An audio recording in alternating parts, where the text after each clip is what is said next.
Vamos começar a falar sobre tudo o que está acontecendo, sobre hipnose, sobre BBB. Há 2 dias atrás, o Pyong, hipnólogo, hipnotista, hipnoterapeuta, né, que quem é do mundo da hipnose conhece muito bem, conhece muito bem o Pyong.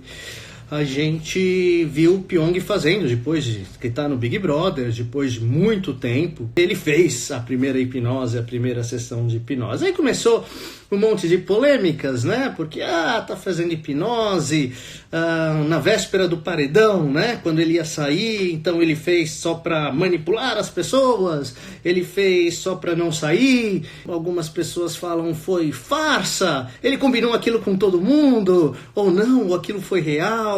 Aí ele fez uma das meninas ver o filho dela na hipnose, então surgindo aquela, será que aquilo que ele fez é certo? Será que é ético? Eu não assisto muito, mas eu vi essas cenas, eu vi os pedaços, eu li bastante sobre isso, né? E tinha lá o outro cara, que é psicólogo, que falou, eu sou psicólogo, eu sei que ele é antiético, ele não pode fazer isso.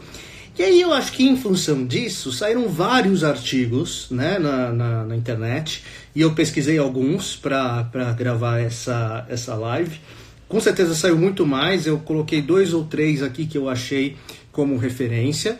E eu acho que um bom jeito de falar sobre isso, né, é ir lendo algumas coisas que apareceram nesses artigos com especialistas, né, ou pessoas chamadas de especialistas, geralmente psicólogos, psicanalistas, mas eu não vi nenhum, ou quase nenhum, de hipnoterapeutas ou hipnotistas. Vamos falar um pouco sobre isso.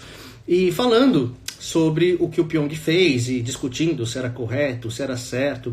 Então eu acho que um bom ponto de partida para a gente falar é analisar esses artigos, ver o que esse pessoal está falando, e eu vou comentando algumas dessas falas desses especialistas. Vamos lá, vamos falar de algumas das matérias jornalísticas que saíram, começando eu acho que pela matéria que foi mais comentada, é uma matéria que saiu ontem no UOL TV e Famosos. O título da matéria é Psicólogos avaliam hipnose de Pyong no BBB. Aspas, pode ser perigosa. Com uma matéria com esse título, eu fiquei com medo até de abrir. Né? A hipnose pode ser perigosa. Eu diria que a vida também pode ser perigosa, dependendo da circunstância. Né? Mas vamos conversar um pouco o que esse pessoal falou. Tem duas pessoas entrevistadas nesse artigo. Ela fez entretenimento para acabar com aquele programa que tá um tédio. Concordo com você, Karina. Então o título é esse: Psicólogos avaliam hipnose de Pyong no BBB 20. Pode ser perigosa. E aí vem 2 pessoas que comentam esse artigo. O Yuri Buzin, que é um psicólogo, não conheço, nunca ouvi falar dele, mas é um psicólogo.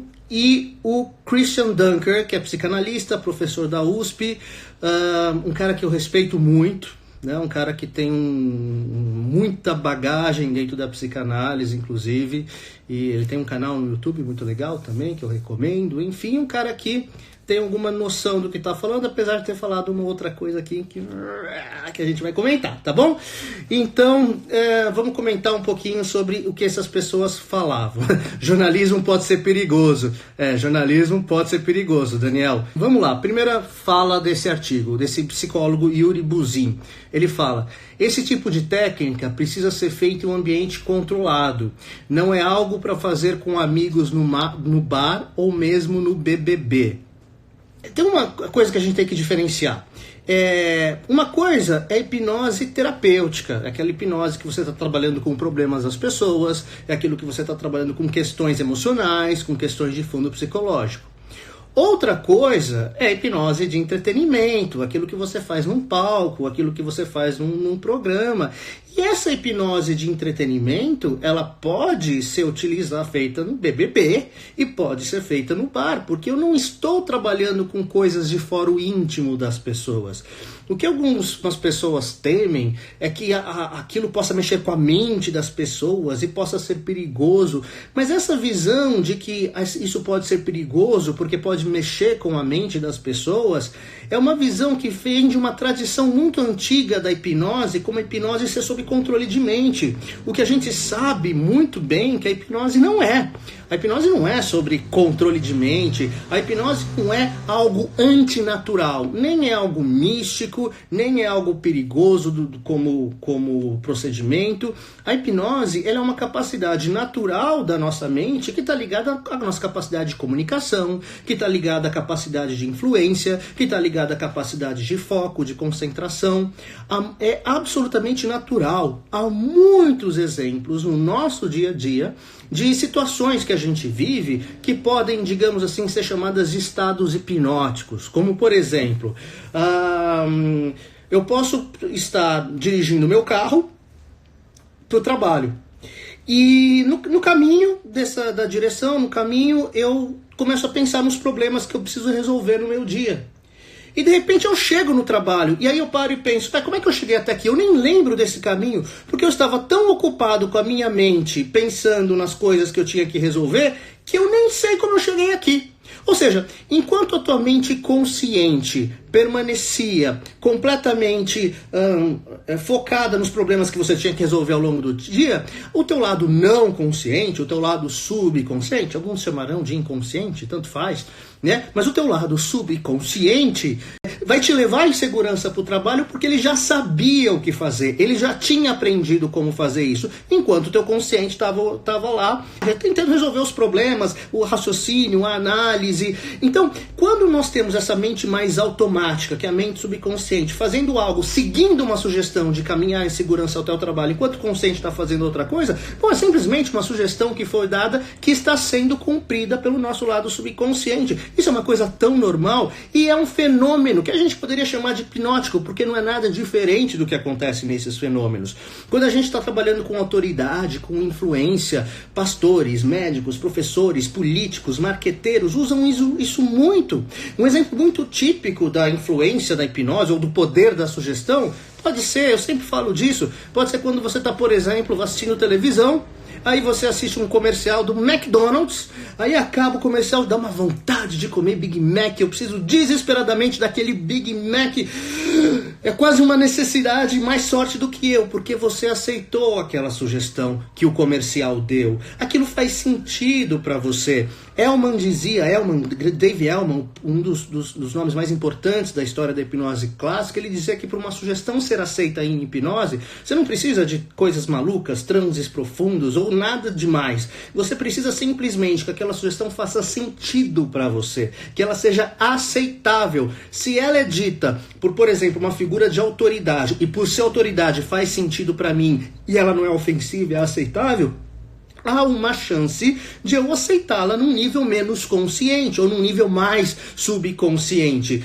Isso é um fenômeno normal da natureza, é um fenômeno de influência que publicitários usam, que vendedores usam, que um terapeuta usa, porque o que um terapeuta faz é sempre influenciar uma pessoa positivamente, para ela sair do transe da depressão, do transe da ansiedade, do transe do problema, e ela entre naquele looping da solução, num outro tipo de percepção, num outro tipo de sugestão.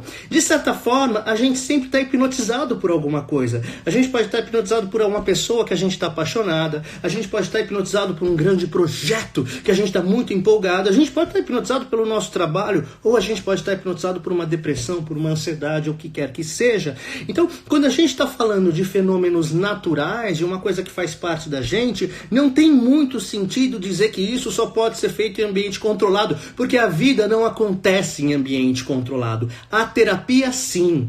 Então, quando ele fala esse tipo de técnica tem que ser feito em ambiente controlado, denota, primeiro, um certo desconhecimento sobre o que a hipnose é, e depois uma confusão. Porque o que tem que ser feito em ambiente controlado é a hipnoterapia, é a hipnose clínica, a hipnose terapêutica, o uso da hipnose como ferramenta para fazer terapia. Sim, porque aí você está trabalhando com emoções, com traumas, com problemas. Você, claro, você não pode fazer isso em público porque você está expondo coisas íntimas de uma pessoa. Então, se o Pyong fizesse lá no BBB uma sessão de hipnose clínica, uma hipnoterapia, isso a gente poderia conversar como algo com um problema ético, né? Aí entraria um problema ético. Mas como ele fez uma hipnose de entretenimento, usando capacidade natural das pessoas, para elas se divertirem, para elas brincarem, para elas fazerem coisas que eram boas para elas, aceitáveis, porque quando algo não é aceitável, não vai acontecer. O Pyong fez hipnose com pessoas que queriam e aceitavam passar por aquilo. Aquela menina que viu o filho dela, ela queria muito ter aquela experiência, ela queria muito ver o filho dela. Ela já tinha dito isso algumas vezes no programa, que ela estava com saudade. Então aquilo era uma sugestão muito facilmente aceitável para ela. Se o Pyong pegasse esse Vitor Hugo, esse psicólogo, para fazer hipnose, provavelmente não ia funcionar nada, não ia acontecer, porque ele era uma pessoa que estava resistente, ele não estava disposto a isso. Por ele ter uma certa antipatia, não sei se é essa palavra, mas por ele ser um adversário do Pyong lá no jogo, né, lá no programa, muito provavelmente ele não aceitaria, as sugestões não seriam aceitáveis, ele não aceitaria, que nada funcionaria. Então o Pyong fez aquilo com pessoas em que ele, como é um cara experiente em hipnose e entretenimento, ele percebeu que responderia bem. E aí ele fez todos os testes necessários para saber se as pessoas respondem, se as sugestões eram aceitáveis, se isso era legal para elas, e aí o fenômeno aconteceu. Então, ambiente controlado sim para a parte clínica, para a parte terapêutica, mas isso não tem nada a ver com show, com entretenimento. Brincar é legal, é saudável, divertir-se é legal, é saudável. O que não é legal é fazer coisas sem ética.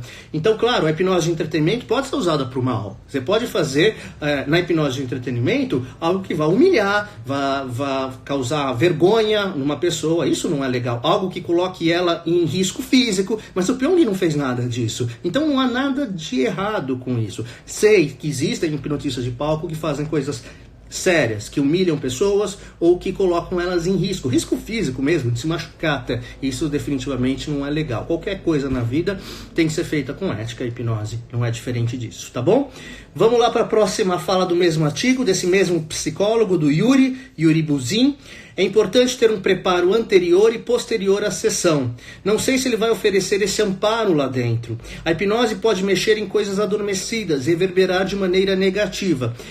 Essa fala dele mostra que, ele, de novo, a mesma confusão que ele fez em relação à hipnoterapia. Aquilo não é hipnose clínica. Esse amparo que ele está chamando é um amparo necessário para a clínica, para a psicoterapia, para a hipnose, para a hipnoterapia. Então, ele não vai mexer em coisas adormecidas, porque ele não está fazendo sugestão para lidar com emoções terapêuticas, ele não está terapeutizando ninguém.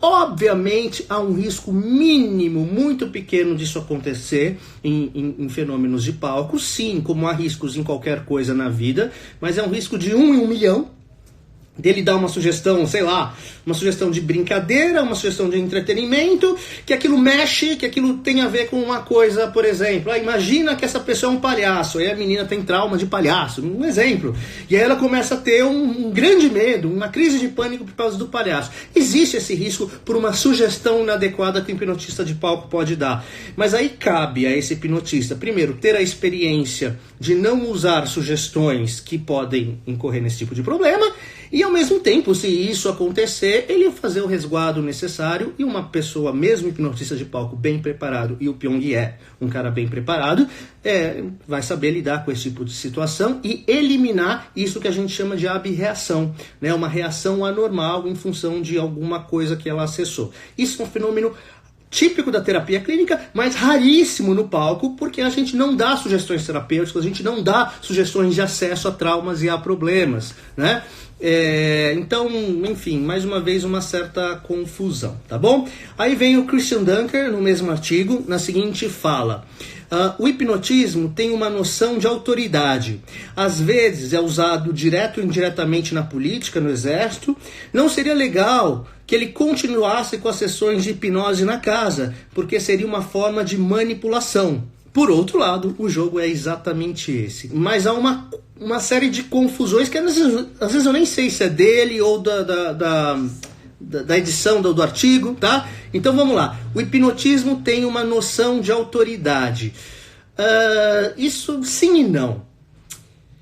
Tradicionalmente, o hipnotista ele era uma figura de autoridade e ele usava a autoridade para hipnotizar pessoas. Entenda uma coisa, hipnose, autoridade hipnotiza. Então, se você tem um pastor, um padre, um guru espiritual, uma figura que é uma grande referência para você, tudo que ele fala é lei para você, aquilo que ele fala tende a ser uma verdade, portanto, essa sugestão tende a ser facilmente aceitável, subconscientemente aceitável. A ponto até da gente ter uma analgesia, anestesia. Então você tem uma figura, um líder espiritual que pode falar para você, a partir do momento essa dor que você tem no ombro, ela foi embora, ela desapareceu. E às vezes aquilo faz tanto sentido que a minha mente gera uma analgesia, eu deixo de perceber a dor. Isso é um fenômeno largamente estudado na hipnose, muito fácil da gente fazer, mas que às vezes por uma hipnose não formal, mas pela sugestão de uma figura de autoridade, pode acontecer. Isso vai acontecer com um médico que aplica um placebo. Então ele vai dar um placebo, vocês sabem, é um remédio que não tem nada, é feito de farinha ou de açúcar, ele não tem nenhum princípio ativo. E você dá o placebo lá para a pessoa, só que não é só dar o placebo. Existe uma mise-en-scène. Esse cara ele tá vestido de um belo jaleco branco, é um médico, uma figura de autoridade. E ele conta uma mentira. Ele fala, olha, esse remédio funciona, ele resolve a sua enxaqueca. Vamos supor que o problema da pessoa seja enxaqueca. As pesquisas mostram que isso resolve enxaqueca. Bom, se ele é um médico, ele é figura de autoridade, ele tá dizendo que esse remédio resolve o meu problema, pô, eu sou um leigo, eu não sei, ele que sabe. Se ele tá dizendo que o remédio vai me ajudar, eu vou tomar, vai me ajudar. Como toda hipnose e auto-hipnose, a única pessoa que pode nos hipnotizar é a gente mesmo. Quando tem uma figura de autoridade que diz algo que eu assumo como verdade, isso tem o poder de uma sugestão subconsciente. E eu assumo aquilo como verdade. Então a expectativa que o placebo causa é um fenômeno que a gente chama de fenômeno hipnótico. Porque quando eu sou enganado para achar por uma figura de autoridade, um médico, aquele remédio que não é nada, não é um remédio, mas que é um remédio que resolve o meu problema, eu tomo e resolve, é porque eu aceitei a sugestão. Então isso é uma espécie de hipnose. Placebo é um dos fenômenos mais estudados, mais pesquisados na medicina. Então é um fenômeno largamente conhecido. Então, mas é um fenômeno resultante da expectativa, resultante da sugestão, resultante da autoridade. Para ele acontecer precisa dessa autoridade, dessa mise-en-scène. Então, voltando à fala do Christian Dunker, é verdade, o hipnotismo tem uma noção de autoridade, mas nós não precisamos de autoridade para hipnotizar ninguém. Ele fala aqui, às vezes é utilizado direto ou indiretamente na política ou no exército. É verdade. Você vê políticos usando autoridade. Pô, quantas pessoas elas não se degladeiam pelo seu político do coração, pelo seu político predileto, seja ele em situação, seja ele oposição. Pô, a gente vive no país hoje uma situação de muita polaridade política. Por quê? Figuras de autoridades, ou por causa de uma ideologia, ou por causa de um partido, ou porque estão no poder, elas influenciam pessoas que compram aquelas ideias, que aquilo faz sentido para elas, e elas defendem aquilo como uma crença, como uma verdade absoluta. Então elas foram influenciadas, elas foram hipnotizadas, entre aspas, não negativamente, mas aceitaram aquilo como uma sugestão. Eu não preciso de autoridade para hipnotizar pessoas. Aí eu vou falar da hipnoterapia. Eu, dentro da hipnoterapia, quando eu vou hipnotizar o meu cliente, eu não vou dizer, olha, eu sou autoridade e eu vou resolver o seu problema. Isso os hipnoterapeutas de antigamente faziam. Os hipnoterapeutas de hoje, não. Se eu fosse o hipnotista da velha guarda, o hipnoterapeuta velhão, de décadas atrás, eu diria assim para o meu cliente, meu caro cliente, eu vou usar aqui os meus poderes hipnóticos para ajudar a resolver o seu problema. E ele ia acreditar na minha autoridade, e graças à minha autoridade e das sugestões, ele aceitar porque eu sou uma autoridade, ele está acreditando que eu tenho poderes hipnóticos e que eu estou usando esses poderes para ajudá-lo. A gente sabe que não é assim. A gente sabe que toda hipnose é auto-hipnose. A única pessoa que pode hipnotizar é você mesmo. Então, o hipnoterapeuta moderno não faz isso. Eu não faço isso. O que eu faço? Eu falo a real para o meu cliente. Eu dou autoridade para ele, que é ele que tem. Eu digo, é só você que pode se hipnotizar. Então você tem que ter uma atitude mental correta. Eu vou dar sugestões. Cabe a você segui-las ou não. Se você segui-las, você pode mudar as coisas. Se você não segui-las, você vai sair aqui da minha clínica do jeito que você entrou. Então, o que a gente faz é a gente dizer a real. Ao invés de eu dizer que eu tenho poder, enganá-lo, fazer uma espécie de placebo, enganando, achando que o poder hipnótico é meu, eu digo a real. Você é a única pessoa que pode se hipnotizar e você tem o poder. E para isso eu esclareço o que a hipnose é, eu tiro todos os mitos, todos os medos, todas as noções equivocadas que ele pode ter, porque a única coisa que pode impedir uma pessoa de ser hipnotizada é o medo da hipnose, é o desconhecimento do que a hipnose é, e dou a ele o poder, a atitude mental, que é o mesmo que a pessoa tem quando toma um placebo. Eu sei que isso vai funcionar para mim, é real, e eu explico para ele como ele faz funcionar. Isso é uma competência que pode ser aprendida, por isso que qualquer pessoa pode ser hipnotizada. Tem pessoas que têm muita facilidade e que são hipnotizadas muito facilmente, porque já são muito abertas, e outras que não têm essa facilidade, mas que podem aprender. Hipnose é uma competência facilmente aprendível. Não sei nem se existe essa palavra. Fácil de aprender. E quando a gente ensina como faz para aprender hipnose, qualquer pessoa pode ser facilmente hipnotizada, desde que ela queira, porque ela não é uma imposição, ela não é uma obrigação. Então é isso. Então a hipnose tem assim uma noção histórica de autoridade, mas nós não precisamos de autoridade para hipnotizar uma pessoa, tá? Isso é muito, muito importante. E hoje, modernamente, a gente não faz mais isso. E aí, continuando na fala do Dunker, não seria legal que ele continuasse com as sessões de hipnose na casa, porque seria uma forma de manipulação. Por outro lado, o jogo é exatamente esse. Olha, se a gente parte do pressuposto que a hipnose é sempre voluntária, que ninguém obriga ninguém, que hipnose não tem nada a ver com dominação de mente, e que quando uma pessoa aceita uma sugestão, ela faz porque ela foi uma sugestão consensual, ela aceitou de livre e espontânea vontade, e é isso que é a hipnose, e as pessoas estão informadas sobre isso, e o Pyong informou as pessoas sobre isso, a gente não pode dizer que é uma manipulação. Eu não gosto dessa palavra. Agora, a gente talvez possa dizer que é uma influência. E o que eu quero fazer é uma separação muito clara entre manipular e influenciar. Então, nesse caso, manipulação é uma coisa e influência é outra.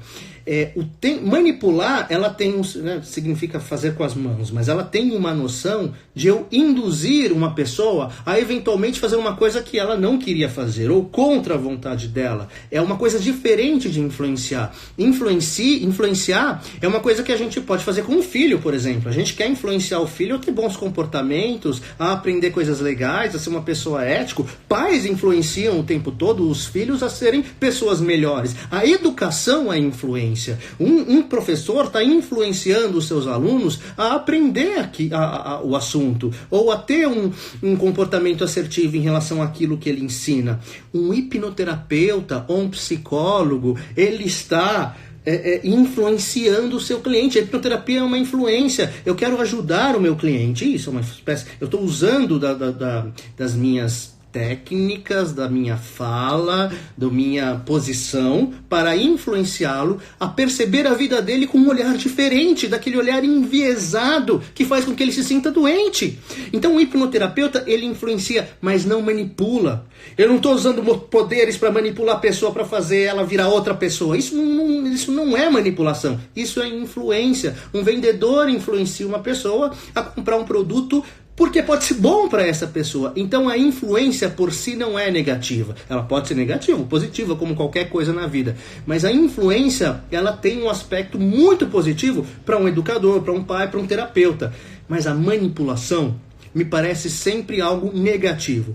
Então, quando ele usa, né, o Christian Dunker, que seria uma forma de manipulação, eu acho problemática essa palavra. Eu acho que faz mais sentido dizer que seria uma forma de influência. E aí eu tenho que concordar. Obviamente, ele fazer a hipnose na véspera do paredão para sair faz parte da estratégia do jogo, né? Ele é um cara esperto que está jogando, que está usando aquilo, e ele não fez até hoje. A gente que é da hipnose estava esperando há muito tempo que o Pyong fizesse uma demonstração de hipnose na casa. E depois de 2 meses vezes, finalmente ele fez aquilo num momento em que ele ia sair. Ou seja, muito provavelmente isso fazia parte da estratégia dele. Ele estava guardando esse trunfo para um momento em que ele tivesse o risco de sair. E claro, isso faz parte do jogo, faz parte da estratégia. Não é negativo, faz parte da influência. Quem quer ganhar um reality show, um jogo como esse, está no meio de um jogo de influências. Mas manipulação é uma coisa um pouco mais delicada, por isso que eu acho que eu não concordo com esse termo que o Dunker usou. Aí o outro psicólogo, o Yuri, fala o seguinte: pode ter o risco de alguém querer repetir em casa. Eles estão influenciando muita gente, então pode ser uma coisa perigosa, né? De novo a noção da hipnose como um perigo. Se alguém tem curiosidade sobre hipnose, vá procurar conhecimento, se matricular em cursos, não faça no BBB ou em casa, né? Muito bem. Você acha que a gente não deve fazer hipnose em casa? Eu estou aqui com a Dani, com a minha esposa. Você acha que a gente não deve fazer hipnose em casa? Deve fazer o tempo todo em qualquer lugar. Deve fazer o tempo todo. Ela vive me hipnotizando. E assim, na verdade, a gente, como eu disse antes, a hipnose a gente faz na vida. A gente está fazendo hipnose na escola, no trabalho, na igreja, em todos os lugares. A gente precisa entender que a hipnose ela é um fenômeno natural. Então não faça hipnose em casa, é quase dizer não viva, né? Não veja televisão, não se sinta influenciado por ninguém, não aprenda, não vá para a escola, não leia. Não existe isso, sabe? Então, enfim, de novo aquela confusão de noções de hipnose com hipnoterapia. O Dunker falando agora. O experimento do BBB em si já é muito mais perigoso que a hipnose. Confinamento, falta de suporte psicológico, conflitos sendo inflados. Eu concordo em gênero, número e grau. Então, você colocar a pessoa lá todos os dias, confinada, presa, gerando conflitos, criando jogos e coisas para gerar conflitos, quando a gente... E o jogo é para isso, né? A nossa mais instintiva reação, quando a gente se sente ameaçado na natureza, é a reação de luta ou fuga. Quando eu tenho um predador que vem me atacar, isso desde a nossa origem primitiva lá na selva, ou eu luto para me salvar, ou eu fujo para me salvar. É o instinto mais puro de sobrevivência. Autopreservação é o nosso mais profundo instinto. Lá no BBB, você não tem opção. Você está preso dentro de uma casa, não existe luta ou fuga. Você não pode fugir, só existe luta. Então aquele lugar é fight o tempo todo. O conflito está sendo alimentado o tempo todo, porque aquilo dá audiência. Isso, em termos psicológicos, certamente tem consequências. Muitas das pessoas que saem daquele programa talvez precisem de algum tipo de suporte, de algum tipo de ajuda, porque elas estão fragilizadas. Dá para perceber. Eu sei porque eu assisti esses dias o BBB por causa do Pyong, e eu não vi há muito tempo. Eu vi nos primeiros dias e depois eu vi anteontem, esses últimos dias. A distância desses 2 meses, dos programas que eu assisti no começo e para agora, e eu só vi nesses dois momentos, é gigante de perceber o quanto as pessoas estão sensíveis, irritadíssimas, carentes, profundamente perturbadas. Então, claro, é muito mais perigoso que a hipnose. Na verdade, não é perigo. E até a gente pode dizer que o confinamento e as condições em que as pessoas estão sendo colocadas lá seria uma espécie de hipnose. Elas estão o tempo todo sendo sugestionadas por autoridades que tem lá os microfones da casa, o diretor do programa, mas ao mesmo tempo sugestionadas e levadas ao conflito, porque vivem num ambiente mais extremo. Então, claro, o que ele fez é até uma brincadeira, até legal. As pessoas tiveram um momento de certa forma, catar-se. Agora, o programa ele é muito selvagem nesse sentido. Eu concordo com essa ideia que o confinamento sem suporte psicológico pode ser mais perigoso até que a própria hipnose, que não é perigosa sendo bem usada. Mal usada, a hipnose é perigosa, como um carro. Mal usado é perigoso. Como uma faca, bem usada pode fazer alimento e mal usada pode matar uma pessoa. Como qualquer coisa na vida. Tá bom? O Dunker falando. O hipnólogo não é uma profissão, é uma técnica. Eu não consigo entender essa frase. Pra mim, é tão estranha essa frase que pra mim parece que foi um erro do jornalista ou do redator, de quem escreveu isso. Porque me parece que ele quis dizer a hipnose não é uma profissão, é uma técnica. Aí tá legal. A hipnose não é uma profissão, a hipnose é uma técnica. Hipnólogo também não é uma técnica, nem uma profissão. O hipnólogo é uma palavra que significa quem estuda a hipnose. Então, a hipnologia é o estudo da hipnose e o hipnólogo é uma pessoa que estuda a hipnose. Uma pessoa ela pode ser hipnólogo sem fazer hipnose, ela pode ser um acadêmico que estuda a hipnose, ela pode ler sobre hipnose e ela ser hipnólogo sem nunca ter hipnotizado ninguém.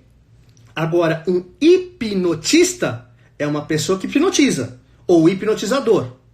Uma pessoa pode ser hipnotista sem ser hipnólogo. Ela pode hipnotizar pessoas sem estudar muito hipnose, só conhecer as técnicas. Ela é um hipnotista, não um hipnólogo. Um hipnoterapeuta é um hipnotista que faz a hipnose para fazer terapia, para fazer psicoterapia, para trabalhar com problemas de ordem emocional, psicológica. Isso é um hipnoterapeuta. Então, hipnólogo é quem estuda hipnose, hipnotista é quem faz hipnose, ou hipnotizador, também é correto, e hipnoterapeuta. Agora, no Brasil, isso é um fenômeno exclusivamente nosso, o hipnólogo virou sinônimo de hipnotista, né? Sim, a língua é uma coisa viva. Então, por causa de uma série de coisas que foram acontecendo no meio do caminho, talvez de algumas interpretações desses termos, hoje pessoas falam que são hipnólogos, quando na verdade querem dizer hipnotistas. Então o próprio Pyong se apresenta como um hipnólogo. Tá errado? Não, tá certo, porque isso já assumimos, que hipnólogo e hipnotista é a mesma coisa. Mas na origem do termo hipnólogo não é quem hipnotiza, é quem estuda. Então uma pessoa pode ser hipnotista e hipnólogo ao mesmo tempo. Mas o hipnólogo, a hipnose é uma técnica. O hipnólogo é quem estuda a hipnose, tá bom? E hipnoterapeuta é uma profissão. Por isso que eu não consigo entender essa frase, de qual das coisas ele tá falando, tá bom? E aí continua na frase dele. Se ele fosse um psicólogo e usasse o hipnotismo, seria um problema. Nesse caso, é uma habilidade como um mágico. Tá certo em termos, porque essa frase também tá com problemas. Se ele fosse um psicólogo e usasse a hipnose de entretenimento, seria um problema. Aí sim tá certo. Um psicólogo que usa a hipnose, tudo bem. Porque tem muitos psicólogos que são hipnoterapeutas, né? Sei lá, 1/3 dos alunos que eu ensino hipnoterapia são psicólogos. Muitos deles, não sei se chega a 1/3, mas muitos deles. Eu tenho uma grande quantidade de psicólogos, porque nenhum psicólogo aprende hipnose no curso de graduação em psicologia, não faz parte do currículo de um curso de psicologia. Numa graduação de psicologia, um psicólogo, ele aprende só uma coisa sobre hipnose, que é o seguinte: Freud abandonou a hipnose, e muitos deles concluem, logo ela não serve. Só que isso faz mais de 100 anos.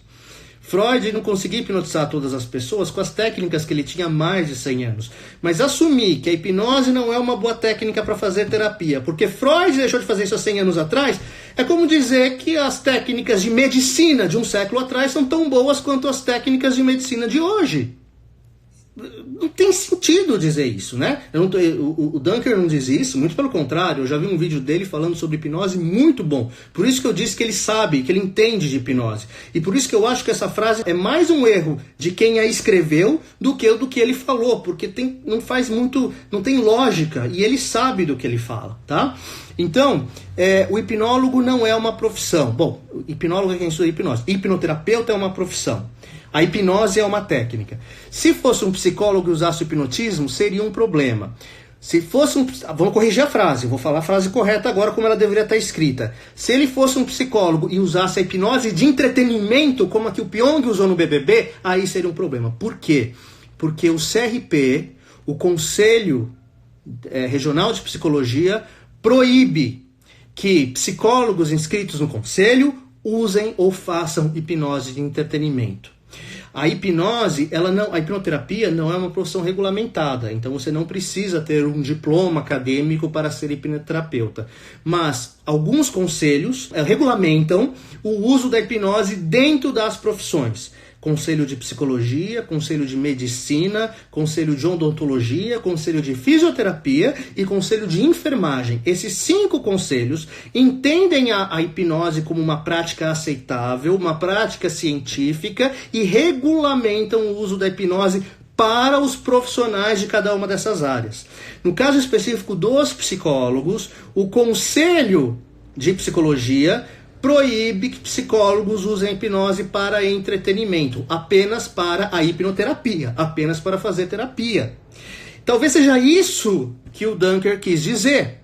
ou que quem escreveu a matéria resumiu de uma forma muito estranha. Então, se ele fosse um psicólogo e usasse o hipnotismo, então tem psicólogos especializados em hipnose, muitos alunos e muitos psicólogos que usam a hipnose. Eles saem da graduação de psicologia e alguns querem usar a hipnose como uma ferramenta da sua prática clínica. Perfeito. Agora, se psicólogo usasse o hipnotismo para fazer entretenimento como o Pyong fez, teria problema sim, porque o conselho não permite, tá bom?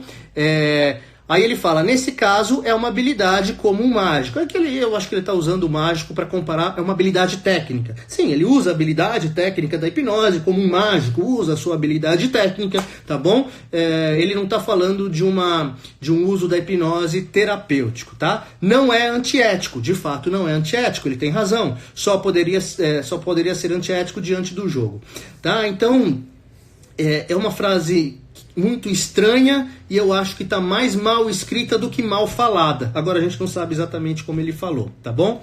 Depois o outro psicólogo da matéria, o Yuri, fala: as pessoas têm muita curiosidade sobre hipnose. Se ele fosse um psicólogo e expusesse a vida de alguém a nível nacional, ele seria punido. É bem completo. Óbvio que se ele fosse psicólogo inscrito no CEP, ele seria punido. Só de fazer o que ele fez, ele seria punido. Não há nenhum problema, não é antiético, porque ele não é psicólogo. Mas se ele fosse, como o conselho proíbe, bom, ele seria. Agora, qualquer pessoa, sendo psicólogo ou não, que expusesse uma pessoa em rede nacional num processo terapêutico, isso faria, na minha visão, disso uma prática antiética. Porque, óbvio, o Pyong não fez terapia. Se ele fizesse terapia, seria complicado. Aí ele está expondo coisas íntimas de alguém em rede nacional. Não foi o caso, então tá tudo certo aqui, tá bom? Então essa foi a matéria que deu mais bafafá, uma matéria que saiu no UOL TV e Famosos. Outra matéria do UOL, do Tab UOL, o título dessa matéria é, vamos lá, hipnose é aceita como terapia. O que estraga a sua fama é o entretenimento. Os títulos dessas matérias são excelentes. Eu tenho muitos clientes, muitos mesmo, que vieram buscar a hipnoterapia porque conheceram a hipnose através do entretenimento. Ou porque foram a um show de hipnose, ou porque viram a hipnose no YouTube, ou viram o Pyong, que tem um canal gigante com mais de 7 milhões de seguidores no YouTube. Então ele sem dúvida é o grande popularizador da hipnose. Aliás, tem uma coisa aqui que é o seguinte, e isso é culpa do Pyong.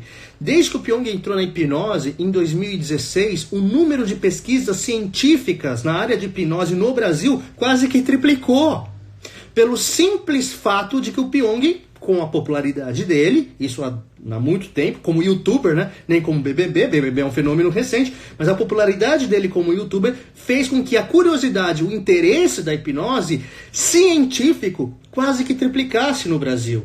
Poxa, eu não vejo isso como estragar a fama da hipnose, aumentar o número de pesquisas que comprovam a eficácia da hipnose para psicoterapia, para controle de dor e para todas as coisas positivas que a gente usa a hipnose como ferramenta nas mais diferentes áreas de atuação. Não é só dentro da área médica, não é só dentro da psicoterapia, é também dentro do coaching, é também dentro do desenvolvimento humano, é também dentro da produtividade pessoal. Nas artes, há várias áreas de atuação em que a hipnose está sendo utilizada como uma ferramenta, porque a nossa mente, a nossa capacidade de mudar a nossa percepção das coisas, de se concentrar e de focar, de agir e de reagir de uma forma positiva diante dos nossos metas, dos nossos projetos e dos problemas também que a gente tem na vida. Então, a hipnose é uma excelente, uma maravilhosa ferramenta independente da área de atuação. Então, há muitas pessoas que só conseguem resolver a sua vida ou uma questão de saúde através da hipnoterapia porque antes conheceram a hipnose através do entretenimento.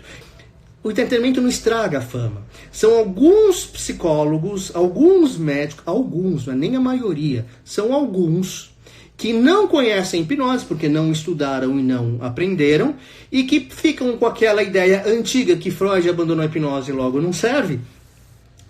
De que a hipnose não funciona, ou de que a hipnose é negativa, ou de que a hipnose é sobre mexer com a mente, manipular a mente. Isso é uma noção errada, é uma noção antiga, como a gente vem falando aqui. E o desconhecimento causa preconceito, sempre. Todo preconceito é resultado do desconhecimento. Desconhecimento causa informações equivocadas.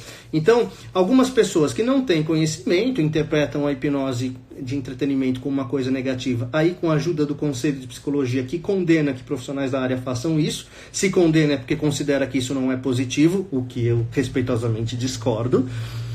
Mas o fato é que, na minha experiência, a hipnose de entretenimento mais ajuda pessoas a descobrirem a hipnose como ferramenta terapêutica do que qualquer outra coisa. Claro, eu estou falando da hipnose de entretenimento bem feita, eu estou falando da hipnose de entretenimento com ética, que faz com que as pessoas se divirtam, que faz com que elas descubram os recursos que ela tem, o poder incrível que ela tem na mente delas, e não aquela hipnose que vai prejudicar pessoas, que vai humilhar ou coisas assim, né? Isso, obviamente, não há como aceitar. Isso existe também. Aqui a Camila, sou psicóloga e hipnoterapeuta e amo os resultados da hipnoterapia. Eu também amo, Camila, temos isso em comum. Aqui a Tayla, foi minha aluna também, eu também sou psi hipnoterapeuta. Transformou meus atendimentos depois de conhecer a hipnose. É isso mesmo, Tayla. Quem critica não conhece o processo, não sabe o que é. E não dá para condenar quem não conhece. Quem não conhece não sabe. O que dá para condenar é uma pessoa que não conhece e emite um julgamento a partir do desconhecimento. O nome disso é preconceito e aí é que a gente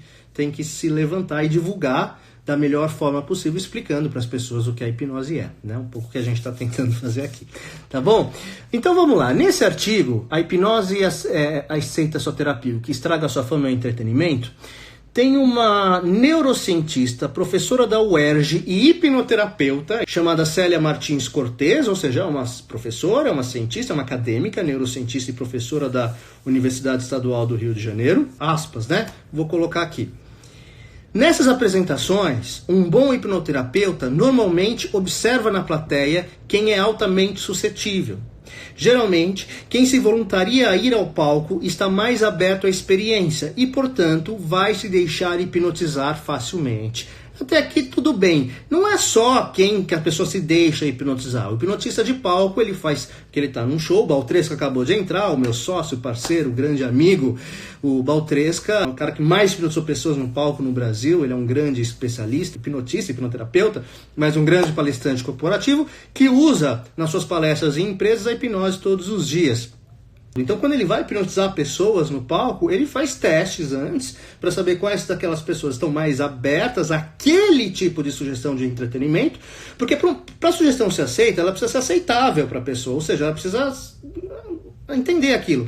Às vezes, uma pessoa na terapia, para ela é extremamente aceitável ela superar um problema como uma fobia, como uma depressão, porque ela já se viu sem depressão. Ela sabe que não nasceu daquele jeito. Aquela sugestão faz sentido para ela.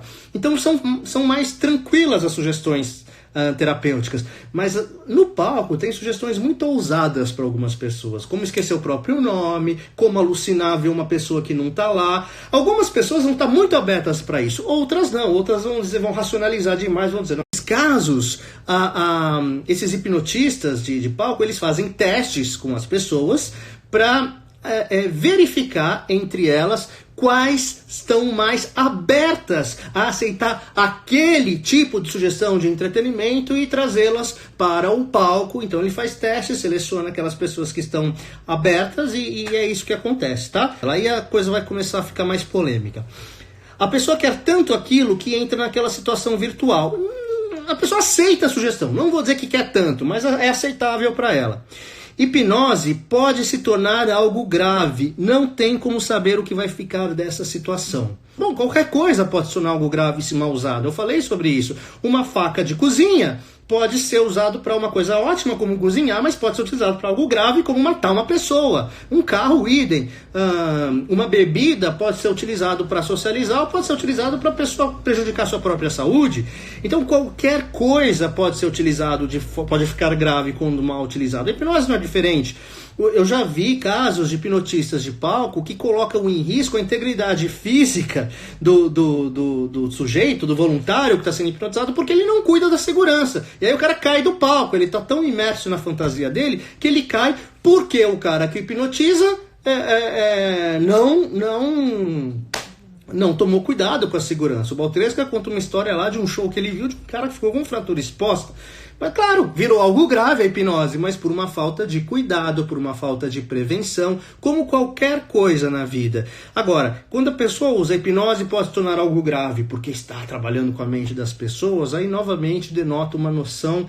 Aí sim, essa noção é perigosa sobre o que a hipnose é, porque faz com que a gente incorra no erro, gera o mito, gera o medo, dá noções erradas sobre o que a hipnose é, inclusive, até porque a gente está falando de uma pessoa que é uma professora universitária, portanto uma autoridade, então as pessoas tendem a ouvir o que autoridades têm para falar, tá bom? Vamos lá, continuando o que ela está falando. A especialista ressalta que mexer com a mente não deve ser levado com leviandade. Aquela noção que eu estava falando. Mesmo em brincadeiras. Ok. Quando a gente está brincando, a gente está mexendo com a mente. Quando a gente está fazendo uma live, a gente está mexendo com a mente. Quando a gente está aprendendo, a gente está mexendo com a mente.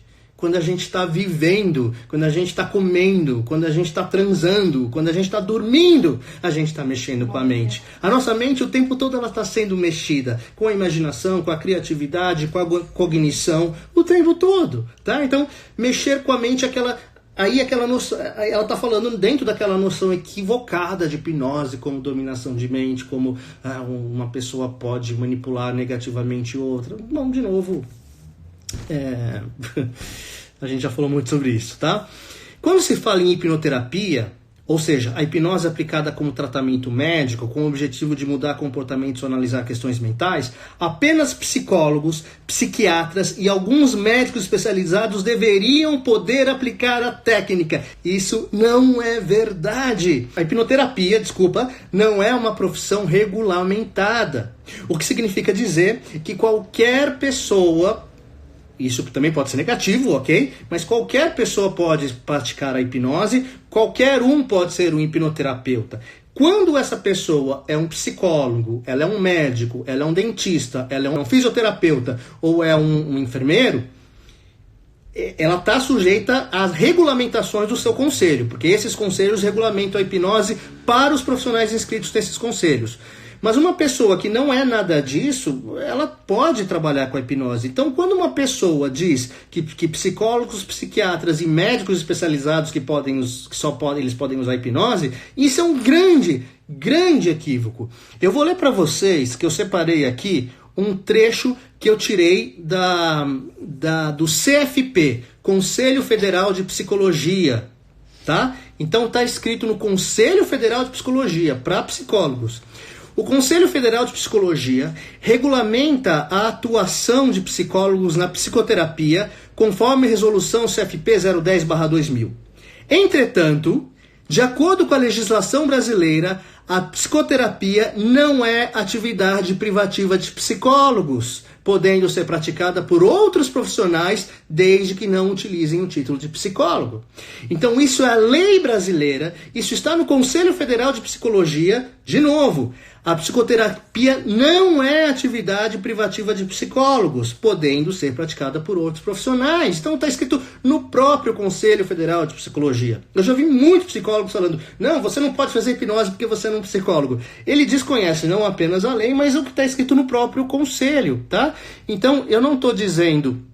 Isso é lei brasileira, tem países que regulamentam que só psicólogos e médicos podem usar a hipnose, há experiências assim no mundo, mas não é o caso do Brasil, não é o caso da lei brasileira. Então, um hipnoterapeuta não precisa ser um psicólogo para trabalhar, embora psicólogos possam ser hipnoterapeutas, e é uma excelente ferramenta para um psicólogo poder trabalhar dentro da psicoterapia. Afinal de contas, a hipnose é uma ferramenta. Sempre que você está fazendo hipnoterapia, você está usando essa ferramenta a partir de algum princípio teórico da psicologia por trás dessa ferramenta. Então você pode fazer hipnoterapia utilizando princípios da psicanálise, você pode fazer hipnoterapia utilizando princípios da TCC, você pode fazer hipnoterapia utilizando princípios da psicologia humanista. Então, e sempre vai estar utilizando algum princípio teórico por trás. A hipnose é uma ferramenta, um acelerador de processo que a partir do que a gente conhece de psicoterapia, das técnicas, das teorias que a gente tem, a gente pode acelerar processos porque está trabalhando com recursos não conscientes, com recursos subconscientes dos nossos clientes, né? Das pessoas que são tratadas, tá bom? Então, não é verdade que só médicos, psicólogos e tal poderiam fazer. Que mais? Vamos lá. O uso da técnica de relaxamento e concentração durante procedimentos médicos, odontológicos, fisioterapia, por exemplo, é menos invasivo, porque não causa mudança de comportamento. Nem sempre a hipnose vai ser para mudança de comportamento. Às vezes é mudança de percepção, é para melhorar a performance, enfim. E aí a psicóloga lá que deu a entrevista, ela fala o seguinte, né? Acho que a última fala dela no artigo. Tem gente brincando com hipnose. Faz um curso de 1 semana, 2 meses... lamenta. A dica, segundo ela, é procurar um profissional com formação. Tem que olhar o diploma na parede, diz ela. Hipnoterapia tem que ser reservada a psiquiatras, psicólogos e médicos com formação na área. A mente não é brincadeira. Olha só, de novo, aquela mesma noção de que a gente está brincando com a mente, que a hipnose tem a ver com dominação de mente. A gente já falou sobre isso, né, na primeira parte dessa live. De fato, é uma noção que eu não compartilho, que é uma noção que eu realmente considero problemática, que é uma noção que vem de uma concepção antiga sobre a hipnose, de um certo desconhecimento de onde nós estamos, de onde a hipnose chegou. A hipnose usada para entretenimento é uma coisa positiva quando feita com ética, como qualquer coisa feita com ética. Na verdade, entender que brincar com a hipnose ou usar a hipnose para entreter é uma coisa perigosa, e a hipnose é natural, é tão absurdo quanto falar que brincar é perigoso, que entretenimento é perigoso. Não, a gente está simplesmente trabalhando com características e propriedades naturais, tá?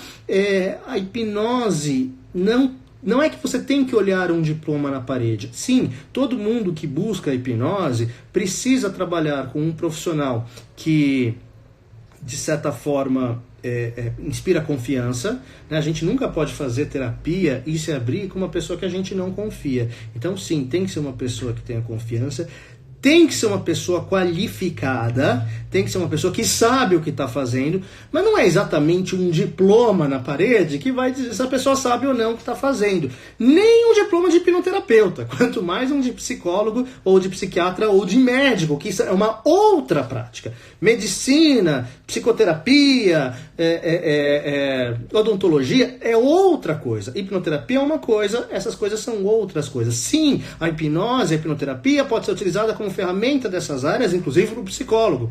Mas existe a profissão do hipnoterapeuta, que é uma pessoa que trabalha única e exclusivamente com hipnose, utiliza alguns dos princípios e teorias da psicologia dentro da hipnose, mas ele não é um psicólogo de formação. Ele vai ser um hipnoterapeuta de formação.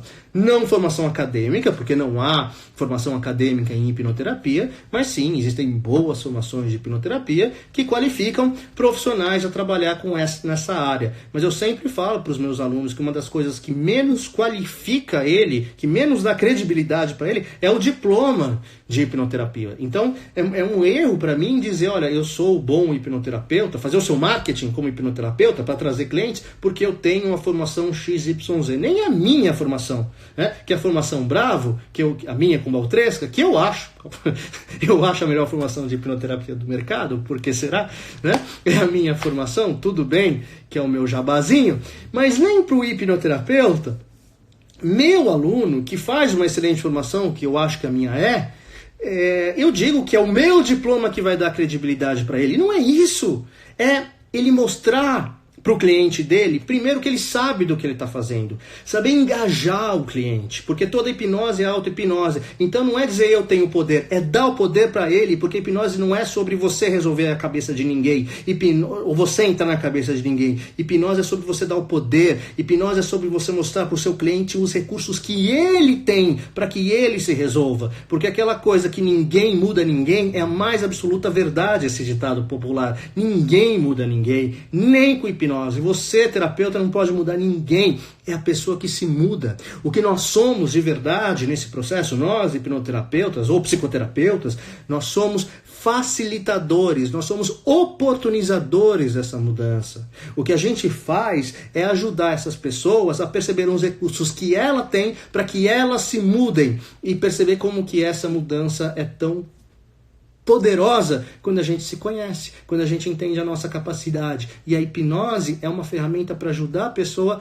a conhecer a sua própria capacidade. Por isso que é uma ferramenta maravilhosa para os psicólogos. Eu recomendo a todos os psicólogos que aprendam hipnose e conheçam bem e falem bem, porque, ou pelo menos falem qualquer coisa quando já conhecem, fizeram cursos, entenderam sobre o que a hipnose é, numa boa formação. Mas é engajamento, rapport, a genuína intenção de fazer o bem para essa pessoa que faz com que você seja um bom terapeuta. E um bom conhecimento das técnicas, experiências e práticas, sim, tudo isso é verdade também.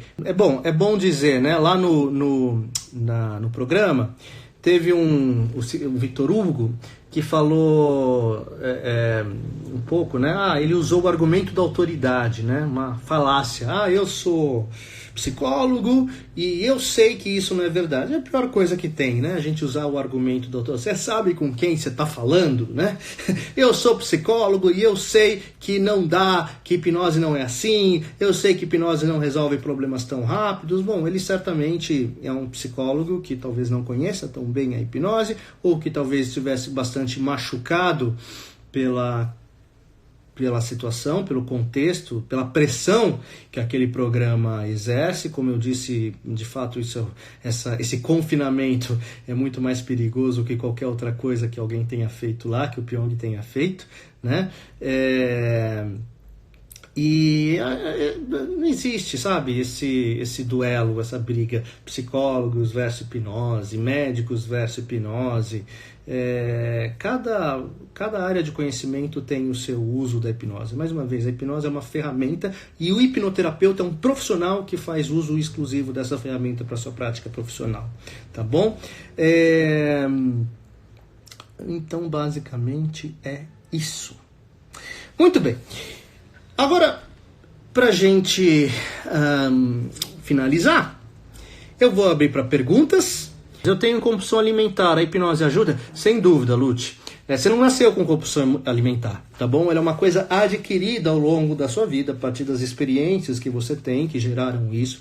Tem a ver com emoções, tem a ver com experiências emocionais que fizeram com que essa compulsão ocorresse. Então tem uma causa emocional. O que a gente faz dentro da hipnoterapia é promover um processo de dessensibilização, uma ressignificação emocional daquilo que causou a compulsão alimentar. A gente quer mudar as percepções daquilo que faz com que a sua mente ache que você precise dessa compulsão para se manter segura, protegida ou de qualquer outra forma. A hipnose é uma das ferramentas, para mim, mais eficazes que existem para trabalhar com qualquer tipo de compulsão. Tanto naquilo que originou a compulsão, quanto nas mudanças de comportamento, nas mudanças de hábito para lidar emocionalmente com a nova estratégia de vida pós-compulsão, tá bom? Então, recomendo muito para você a hipnoterapia nesse caso, tá bom? Lígia, você acha que ele correu o risco da garota ter uma aberração ao alucinar o filho? Não, Lígia, eu não acho, a não ser que ela tivesse algum trauma nesse processo, né? Uma aberração é um evento emocional espontâneo muito forte quando a pessoa, na hipnose, acessa um evento traumático, né? Geralmente a aberração espontânea existe de forma involuntária. No caso do filho, provavelmente o que ela tinha era muita saudade do filho, o que ela tinha era muita vontade de ver o filho. Então, o natural é ela se emocionar, ela chorar, mas de felicidade, de alegria, de até para poder matar um pouco da saudade. Se ele estivesse dando uma sugestão para ele encontrar algo que gera uma ansiedade, por exemplo, ela tem muito medo de elevador, uma fobia, síndrome do pânico com o elevador, e ele coloca ela dentro do elevador, aí corria um risco de gerar uma reação emocional muito forte. Não era o caso, ela queria muito ver o filho, ela estava sentindo muita falta dele. Então não, acho que ele não correu esse risco não, tá bom? Como avaliar um hipnoterapeuta de qualidade? O Igor está perguntando. Igor, eu acho que eu já estava falando um pouco disso, né? Um hipnoterapeuta de qualidade você avalia de várias formas. Claro, a formação é importante, mas acho que você tem que avaliar a confiabilidade dessa pessoa, então você tem que ver os conteúdos que ela coloca, o quanto ela conhece daquilo, o quanto ela é confiável, e os depoimentos dos clientes, as pessoas que passaram por ele, para você saber de que forma essas pessoas veem esse terapeuta, como elas percebem a eficácia desse terapeuta, a experiência que ele tem, aquilo que ele faz, né? E acima de tudo, o teu feeling, a tua sensibilidade de olhar para essa pessoa e falar: eu estou disposto a me abrir com essa pessoa, eu confio nessa pessoa, eu confio no que ela fala e faz sentido para mim. Por que eu estou dizendo isso? Porque uma das características mais importantes de um bom hipnoterapeuta é a sensibilidade, aliás, de um bom terapeuta. É a sensibilidade para se colocar no lugar do cliente, para saber ouvi-lo, praticar escutativa, ter uma boa intuição para entender a melhor estratégia terapêutica para aquele caso, não querer só atender uma hora, marcar o tempo e depois mandar ele embora e atender o maior número de pessoas possíveis. Isso é uma doação, dá trabalho, cansa, às vezes até adoece a gente. Então, a gente precisa ter uma profunda doação, uma profunda dedicação. Esse trabalho é uma doação. E aí, para você entender um terapeuta que tem essa abertura, é muito importante que você também confie na tua sensibilidade. Então, procura ouvir as pessoas que foram atendidas por ele, procura ver os conteúdos que esse cara coloca nas redes sociais, como ele fala, como você se sente, se ele te inspira confiança. Eu acho que esses são os critérios mais importantes. Claro, a formação e a experiência também são importantes em qualquer área, em qualquer carreira, em qualquer profissão, tá bom? Carol, a hipnose pode causar falsas memórias no paciente? É um pequeno medo que eu tenho. Carol, a resposta é sim. Ok? Sim, pode. Um terapeuta que não sabe o que está fazendo, um terapeuta que não for cuidadoso, ele pode causar falsas memórias através de perguntas sugestivas. Então ele pode fazer algumas perguntas que levem a pessoa a imaginar coisas que não aconteceram. Então, sendo muito honesto com você, esse risco existe, mas quando você tem um bom hipnoterapeuta e uma pessoa preparada para isso, ele sabe o que fazer para que isso não aconteça. Agora, deixa eu falar uma coisa sobre memórias na regressão, né? E aí é exclusivo desse processo chamado regressão, que é um processo tão popular na hipnoterapia, que é regredir a memória que causou o problema para ressignificar o problema na fonte, na causa do problema. Nós nunca podemos dizer se uma memória numa regressão ela é inventada ou ela é real. A gente nunca pode dizer, a gente não tem como saber. Há a possibilidade da mente da pessoa ter criado aquela memória, daquilo não ter acontecido. Mas sabe qual é a beleza disso? Não faz diferença nenhuma pra gente. Se a memória que a gente acessa num processo de regressão ela foi criada pela mente criativa da pessoa, se ele criou, se aquilo não aconteceu, a gente consegue resolver o problema do mesmo jeito. Porque essa memória criada, ela é uma chave do subconsciente que a pessoa criou para projetar onde o problema aconteceu. Então, se ela cria uma memória para projetar a causa do problema, para a mente dela, a causa é lá. Então, a gente pode resolver, mesmo que seja uma memória inventada, a gente pode resolver o problema lá. Então, não é aonde o problema começou, é a percepção da mente da pessoa aonde o problema começou. Por isso que a gente não está buscando a causa, mas a causa percebida, aonde o problema é percebido como começo. Mesmo que isso seja uma metáfora, mesmo que seja uma memória criada, uma metáfora, a gente pode resolver também. Então, eu acho que não é nas mãos de um bom hipnoterapeuta. Você não precisa se preocupar em momento nenhum se aquilo que aparece é real ou inventado. Se apareceu, a gente pode usar para resolver o problema, a gente pode usar para promover uma dessensibilização daquilo que causou o problema. E essa é uma das belezas, das coisas muito bonitas desse processo, tá bom? Mari, olá Mari, tudo bem com você? Sempre tem como ressignificar o trauma que foi acessado? Sempre, Mari.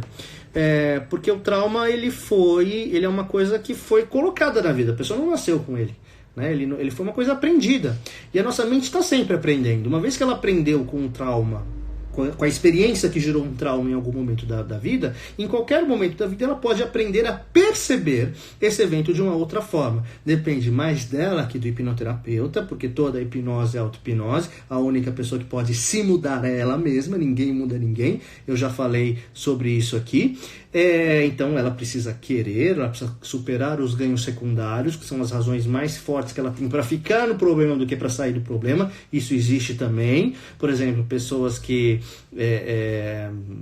sei lá, que quando elas estão em depressão, por exemplo, ela sente que vai todo mundo cuidar, todo mundo dizer coitadinha, e aí aquilo é confortável para ela, e ela sente que se ela sair da depressão, ninguém mais vai dar atenção para ela, pode ser que isso seja um ganho secundário e para ela seja difícil mudar aquele estado, né? Então ela tem que superar os ganhos secundários, ela tem que querer, ela precisa se engajar, mas uma vez que ela toma essa decisão, que ela busca ajuda, que ela assume que não é culpa dela ela ter aquilo foram só as experiências dela que criaram, mas ela assume a responsabilidade por se mudar, por buscar ajuda, então ela pode mudar aquilo. Lembre-se, falando de traumas, qualquer emoção ligada ao passado, ligada a um evento que aconteceu no passado, um evento traumático, ela é uma emoção aprendida, ela é uma percepção daquilo que aconteceu. E não existe emoção anexada a evento. Ok? Atenção, não existe emoção anexada a evento. A única coisa, um evento é uma coisa que acontece, é um fato. Então, quando a gente tem uma emoção negativa em relação ao evento, é porque nós interpretamos emocionalmente aquele evento de uma determinada forma.